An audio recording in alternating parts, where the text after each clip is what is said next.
Well, good morning, everyone, and welcome to our Sunday service. Thank you for driving through the rain, those of you who traveled from afar, and it's nice to have some old friends, new friends, lots of people.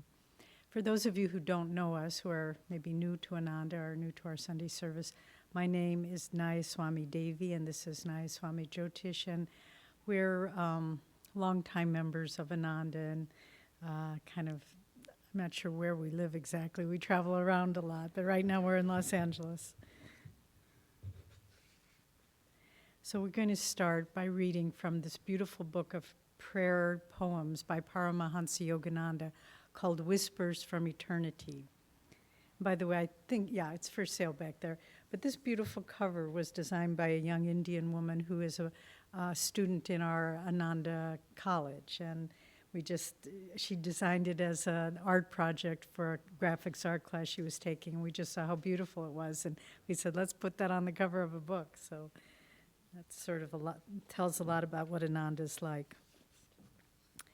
So this is a beautiful prayer poem. It's a bit long, but it's poetic, so just relax and enjoy yourself. It's called Thou and I Are One. The cosmic life and I are one. Thou art the ocean, I am the wave, we are one. Thou art the flame, I am the spark, we are one. Thou art the flower, I am the fragrance, we are one. Thou art the Father, I am thy child, we are one. Thou art the beloved, I am the lover, we are one. Thou art the lover, I am the beloved, we are one. Thou art the song, I am the music, we are one. Thou art the spirit, I am all nature, we are one. Thou art my friend, I am thy friend, we are one. Thou art the master, I am thy servant, we are one. Thou art my mother, I am thy child, we are one. Thou art my master, I am thy disciple, we are one. Thou art the ocean, I am the drop, we are one.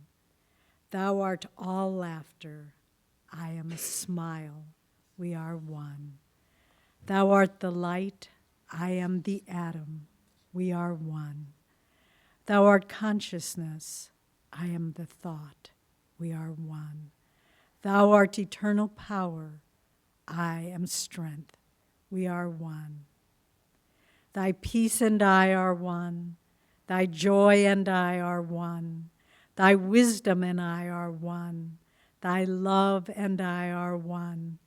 That is why thou and I are one. Thou and I were one, and thou and I will be one evermore. It's a very beautiful book. I recommend it to read. It's kind of the highest states of spiritual wisdom presented in beautiful poetic form and expression. Our topic this week, the mystery of Avatara, can seem rather esoteric and not very relevant to our lives, but actually, if it's understood properly, it has the most profound impact on who we are and how we live our lives. The word Avatara, we all heard it from popular 3D movies that were splashed all over the place, but we're talking about it in another context today. It's actually from a Sanskrit root, which means to descend. And what it means, what it represents, is the consciousness, the divine cosmic consciousness coming down and being expressed, taking incarnation in a human form. And what this looks like to all of us is the life of a great enlightened master. And this has happened repeatedly throughout history. That's why in the quote that we read from the Bhagavad Gita, whenever virtue declines and vice predominates, I incarnate again, taking human form so that virtue may triumph and evil may lose its dominance. And so again and again through history, when the call and the need of humanity is great, we find these great masters being born on earth. Such a one was Krishna in the Indian tradition, Christ in the Christian tradition, Moses in the Jewish tradition, Buddha in the Buddhist tradition. And what they represent are fully souls that are fully united in their consciousness with God.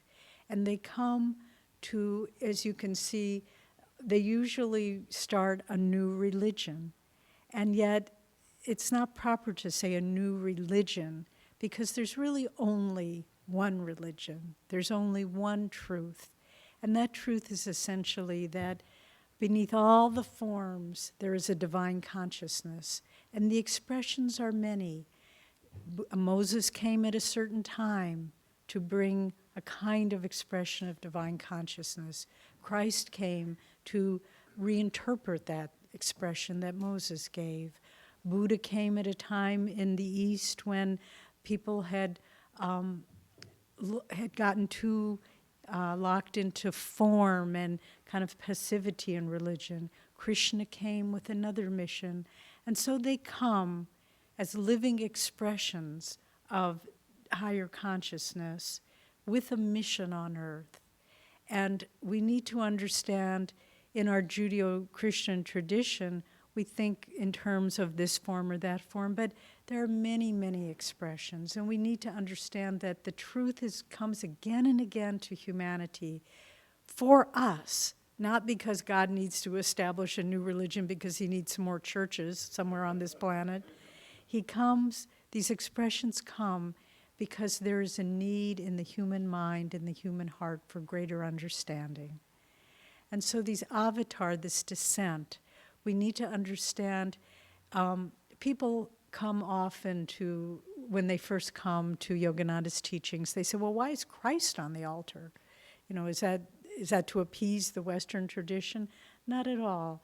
It's on the altar for two reasons, really. One, because it was the mission of our masters to show the underlying unity of the teachings of the original teachings of Krishna in the East and the original teachings of Christ in the West. And so that's one reason. The other reason, it's not the form of Jesus, but to help us in the West who have been brought up in a more traditional, either, religious form where we go to church, we go to synagogue, wherever it may be, and we think of God as something other, something outside ourselves, something behind the veil, the inner sanctum and that sort of thing. Or Christ is totally different from we are. But we need to understand that what we're talking about is not Christ the person, but what we're talking about, what Yogananda called Christ consciousness. And that means unity of the individual soul with the cosmic consciousness, the eternal, all-pervasive, omnipresent, omniscient consciousness that underlies all of creation. That's why I read that poem in the beginning, just to show all the different forms, the ocean and the wave, the song and the music, the flower and the fragrance. And so Christ consciousness is something that is that expression where we realize behind all the forms of this world, there is a divine consciousness that unifies all people, all religions, all experiences, all human expression. And the more we can understand that this Christ consciousness is, again, it's not based on any religion. When we say Jesus Christ, Christ is not a name, it's a title. It means the anointed. And what does anointed mean? It means the coming down of God's grace and blessings. And that's what the avatar is, the descent. Interestingly enough, Christ and Krishna, Those words are from the same etymological root, the same linguistic root. And so they're both representing the same thing, the anointed, he who comes fully immersed in the consciousness of God. And they come for, as we've been saying, for two reasons. One, to reinvigorate the spiritual teachings. As it says in the Gita, I come again and again. And Yogananda was once asked, our guru Paramahansa Yogananda, have you brought a new religion? He said, no, this is a new expression of ancient teachings, ancient truths, eternal truths. And so that's so refreshing, because we can come to understand that the truth is one and eternal. And in the times in which we live, it's divided into so many little fragments. And these fragments have jagged edges, and they clash against each other. But it's almost as though all the different religions in this world are like little islands that underneath, as the ocean of divine consciousness, if we could but see through it, we would see underneath it's just one big landmass. It's just all connected. And we may practice this faith or that faith, and it's fine. We don't have to abandon our religion to embrace this concept of Christ consciousness. We just need to expand it and see that the religion you worship is the same religion I worship. There's a very beautiful movie, simple movie, low budget, independent movie called Arranged. And I recommend it. It's a very simple story, Arranged. Have you seen it? Oh, isn't it beautiful? It's the story of an Orthodox young Jewish woman and an Orthodox Muslim woman, and in New York, and they're both teaching in the same school. They're both elementary school. And the other teachers there, the young women, are talking about their dates and their cute boyfriends and going out and partying. And because these two young women come from very Orthodox families where they don't date and they don't party and they don't go out drinking, they find they have a lot in common. And they become friends. And it's the story of their friendship. And Arranged is because their parents are trying to arrange marriages for them, and how they help each other in that process. Very beautiful, very simple human story. But again, it's that same expression that the avatars come to show us our commonality. But they come for another purpose too. And that's why I say, if we understand this correctly, it has the most profound, the mystery of the avatar, the descent of the avatar, why they come. It has the most profound effect on how we live our lives, because they also come to show us our own highest potential, that we are no different from they, that Christ said it many times, everything I can do, you too can do. And he said, when the Jews challenged him for saying that he was the Son of God, he quoted the scriptures, said, don't your scriptures say you too are gods? And not in the sense that Yogananda said the little wave can't say, I am the ocean, but he can say, I am a part of the ocean. So we are a part of the cosmic consciousness of God. And really the purpose of our life, all of our experiences, all of our tests, all of our joys, successes, failures, is to motivate us, to move us forward in that understanding of who we really are. And all the things that seem like such tragic losses, in the end, turn out to be, oh, I learned so much from that. Many of you, we've shared the story how in 1976 in the Ananda community, there was a big forest fire, true story, and the community was burnt to the ground. It was 8 years in the building. Everything we had built up to that point was gone. And Jyotish and I had a very sweet little home that he had lovingly built. We had a newborn child, 11-day child, and Everything was gone. And you could think, oh my God, how can you, what a terrible loss. But the lessons we learned from that were worth everything that we lost. I wouldn't exchange it for a moment, because in that experience, we learned, where does your security come from? Does it come from things and houses and nice cars and having everything arranged just so you know where it is and just the latest iteration of what Apple has to offer us? It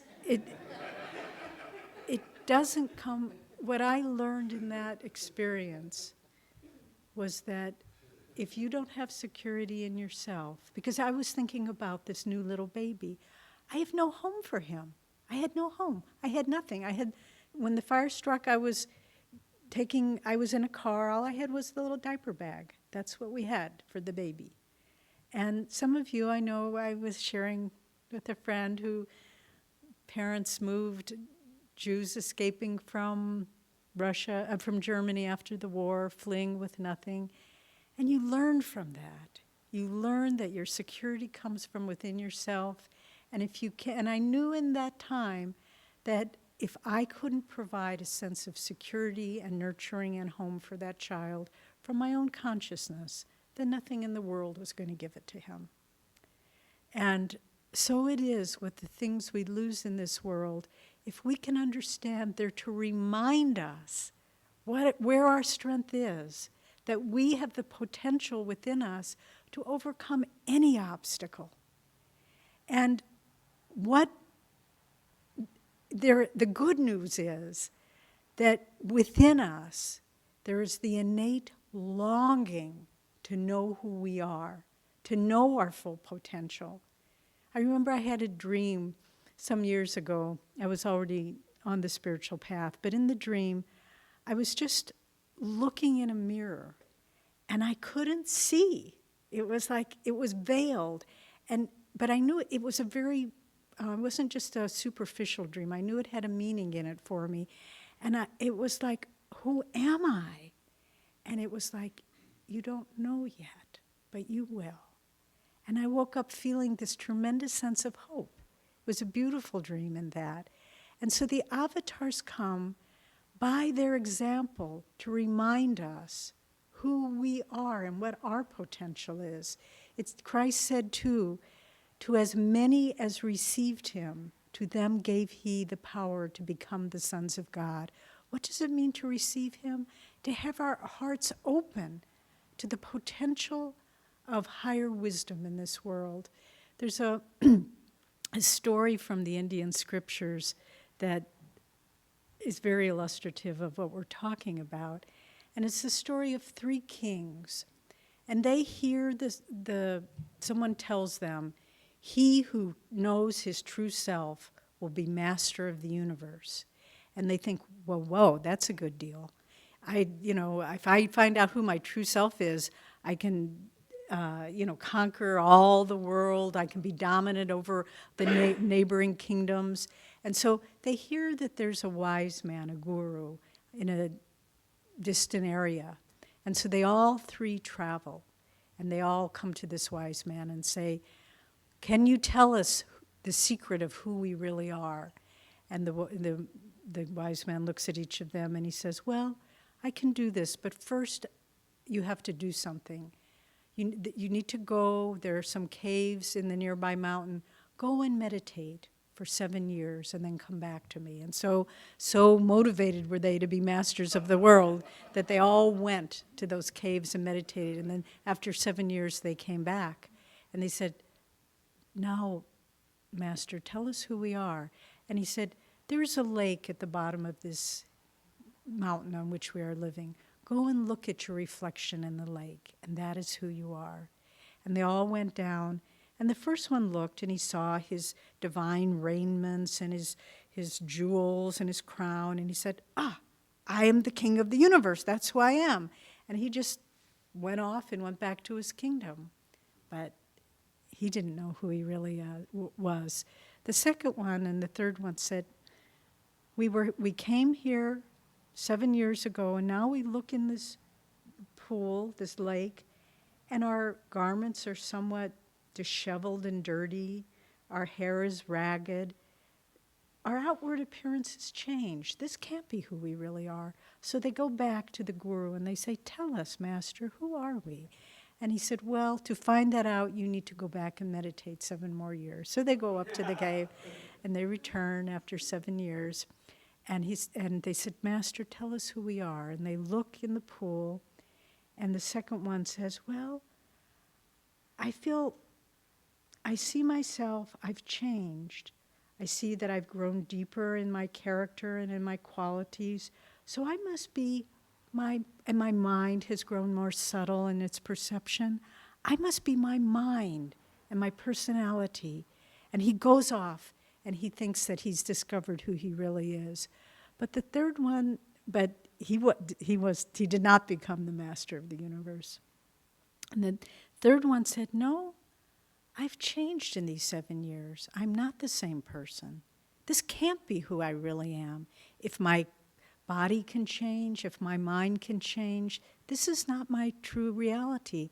And he comes back to his master and he said, no, Master, you've tricked me. This isn't who I really am. And he said, all right, my son, 7 more years. Goes back, and at the end of those years, he comes and he looks in the pool and he sees he's neither the body, nor the personality, nor the mind, nor the qualities, but what he is in essence is the eternal nature of his soul. He doesn't need to go back to the guru. He has realized the truth of who he is. So for all of us, there's this longing. Who am I?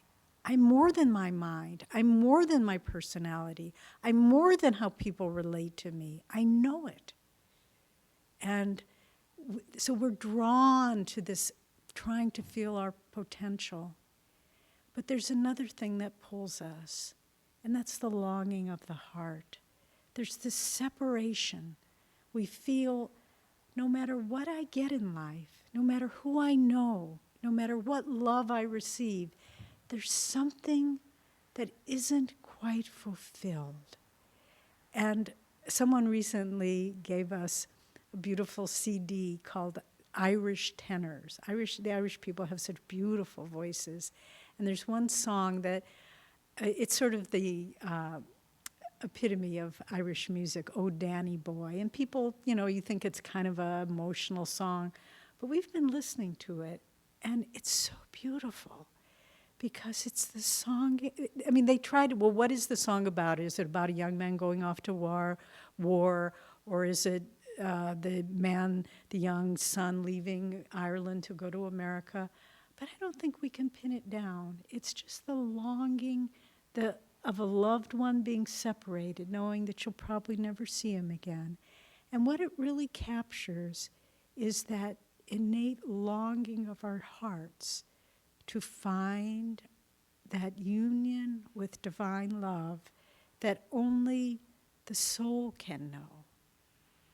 That's why the beautiful words of one of the saints of Christianity, Saint Augustine, he said, Lord, thou hast made us for thyself alone, and our hearts are restless until they find their rest in thee.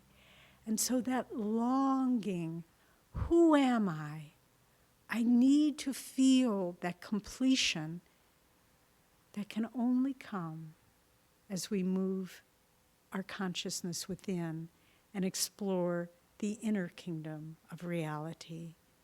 And so how do we do this? We take up the spiritual path to whatever extent we can. It may be just a little bit of meditation every day. It may be studying inspiring books.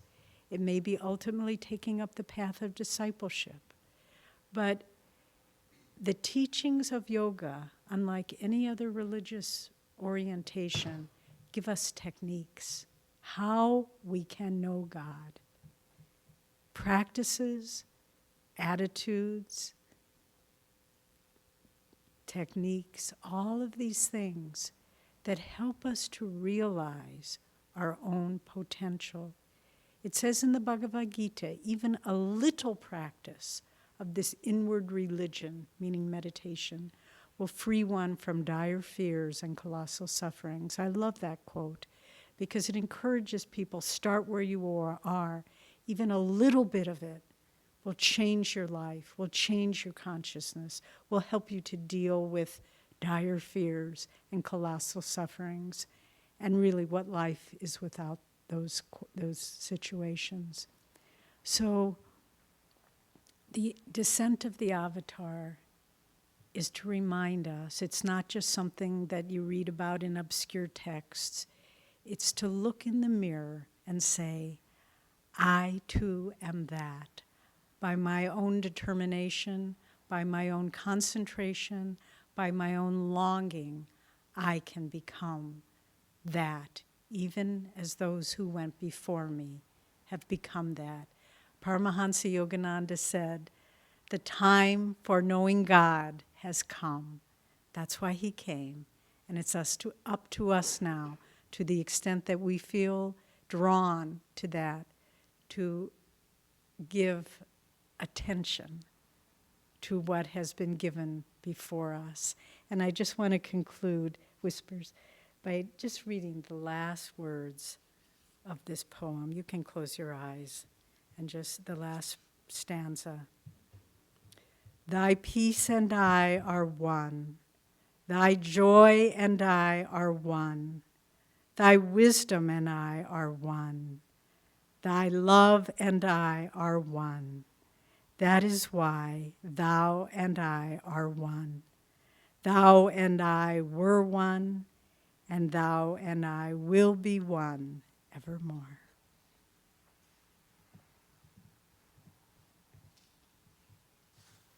Let's take up a donation now for the continuity of this work. Please take what you'd like to offer and hold it in your right hand and add your personal blessings to it. Let's pray together. Divine Mother, receive this offering. Help it to spread. Thy eternal truths. To all who want them. Om. Peace. Amen.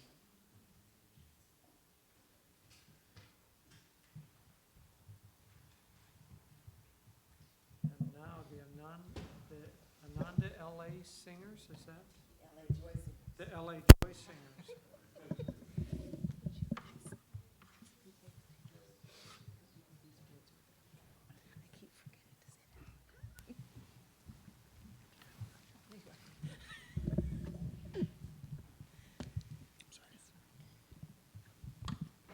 You know what, I'm going to do something else. I'm going to introduce them. This is Bhagavati, who was a professional flautist and musician before coming to Ananda. This is her husband, Ramesha, who was a professional musician and music teacher in Switzerland before coming to Ananda. This is Peter, who was born at Ananda. His mother is in charge of our healing prayer ministry. And this is Sharon, who's just joined us in the last year, something like that. Thank you, Devi. As Bhagavati said earlier, this next song is called Thy Light Within Us Shining, and it's from Swami Kriyananda's oratorio, Christ Lives.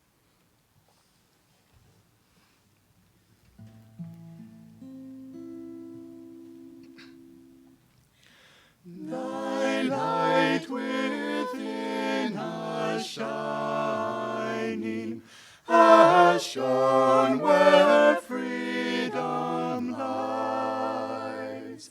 From earthly walls confining, to soar in spirit